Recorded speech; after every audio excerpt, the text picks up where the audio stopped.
একটু আস্তে আসবি তো। ইস, কপালটা গেল। আর আমার কপালটা? ও মা গো, কেউ না, হয়তো একটা ছেলে কপাল পড়ে গেছে। তাই তো রে। এই তোরা আবার এসছি, তোদের কিছু বলি রে। সাধু চাচা চলে এসছে, পালা পালা। একটাম ছিল না, প্রতিদিন এসে পাচ্ছি, বারণ করে করে শুনলো না।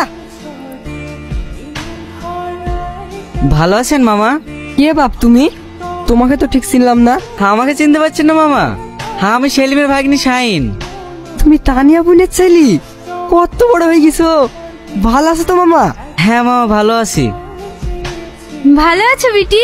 হ্যাঁ ভালো আছি। তুই ভালো আছিস তো? শাহিন কই বিটি? আসেনি? দেখগা ঘরে শুয়ে আছে। রামেশা, ভালো আছিস?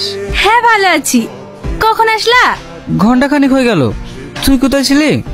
আমি পড়তে গেছিলাম। তুমি এবার ঘরে শুই কেন? বাইরে পানে বেড়াবা? একা একা আবার কোথায় যাব, তাই শুয়ে আছি। একা হবা কেন? আমি চলে এসছি তো, আমার সাথে ঘুরতে চলো। তোর সাথে? জানা, বুড়ির সাথে ঘুরে একটু গ্রামটা দেখে আয়, মনটাও ভালো থাকবে। রামেশা, এই ছেলেটা কে? একে চিনতে পারছো না? তানিয়া বিটির ছেলে, শহর থেকে বেড়াতে এসছে। তানিয়ার ছেলে? এত বড় হয়ে গেছে মধু। তোমার মা ভালো আছে? হ্যাঁ ভালো আছে। থাক রামেশা, তোরা ঘোর, আমি একটু পটলের জমিটা দেখে আসি। ঠিক আছে, তুই বাড়ি যা, আমি আসছি। কেন তুমি যাবে না?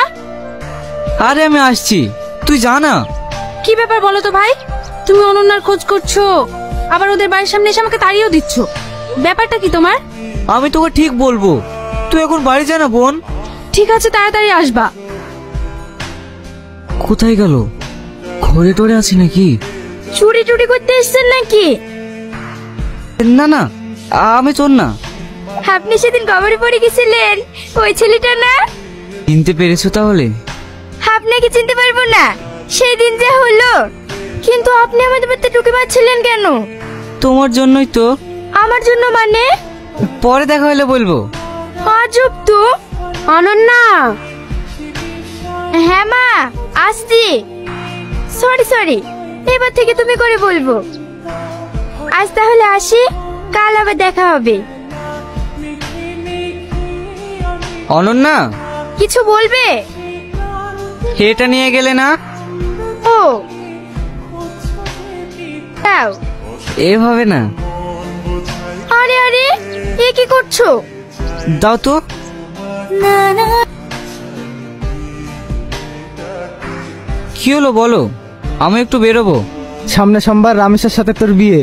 আমি সাথে সাথে করে সন্ধ্যাবেলা বাজারটা করে আসিস। বিয়ে মানে? হ্যাঁ শাহিন, ছোটবেলাতে তোমার আব্বু আর আমি দুজনে মিলে কথা দিয়েছি, রামেশের সাথে তোমার বিয়েটা দিয়ে আমাদের আত্মীয়টা আরো মজবুত করব। সামনে সোমবারে রামেশের সাথে তোর বিয়ে। আমি বিয়ে করতে পারবো না, আমি অনন্যাকে ভালোবাসি। না মানে, ওই ভিখারি বাচ্চার লেগে তুমি আমার মেয়েকে বিয়ে করবে না? আপনি কোনো চিন্তা করবেন না ভাই, ওর বিয়ে রামেশের সাথেই হবে। আপনি ওদের বিয়ের প্রস্তুতি নিন ভাই, কালকে ওদের বিয়ে দেবো। ও আর আসবে না রে, কালকে রামেশের সাথে ওর বিয়ে। রামেশের সাথে ওর বিয়ে? হ্যাঁ রে, ও আর আসবে না। বেশিক্ষণ বসে থাকিস নি, বাড়ি চ। ছাদে ডাকলে কেন? কিছু বলবা নাকি? হ্যাঁ, তুই শুধু আমার বোন না, আমার ক্লোজ ফ্রেন্ডের মতো, তাই না? হ্যাঁ। তাহলে তুই আমার একটা রিকোয়েস্ট রাখবি রামেশা? অবশ্যই রাখবো। কি রিকোয়েস্ট বলো? আমি অনন্যাকে অনেক ভালোবেসে ফেলেছি, ওকে ছাড়া আমি বাঁচবো না। তুই যা করে হোক এ বিটা আটকা না। আমি কিভাবে আটকাবো? আব্বা জামাই শুনবে নাকি? যেভাবে হোক তুই আমার এই হেল্পটা কর না।